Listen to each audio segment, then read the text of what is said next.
90 দশকে সুরের জাদুতে বলিউডের সঙ্গীতে রাজ করেছেন জনপ্রিয় গায়ক উদিত নারায়ণ। আজও তার গানগুলো শোনা যায় মানুষের মুখে মুখে। আর সেই শিল্পীকে নাকি জরিমানা গুনতে হয়েছে, তাও আবার মাত্র 10 টাকা।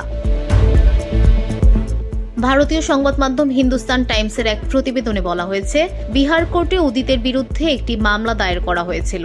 সেখানে শেষ শুনানির দিন হাজির হননি তিনি। মূলত এই অপরাধেই উদিতকে 10 টাকা জরিমানা করেছেন আদালত। প্রতিবেদনে বলা হয়েছে, 2020 সালে গায়কের নামে একটি মামলা দায়ের করেন উদিত নারায়ণের প্রথম স্ত্রী রঞ্জনা নারায়ণ ঝা। তাদের পুরনো বৈবাহিক সম্পর্ক ঠিক করার জন্য এবং বৈবাহিক জীবন কাটানোর জন্য এই মামলা দায়ের করা হয়েছিল বলে জানান রঞ্জনার আইনজীবী অজয় কুমার।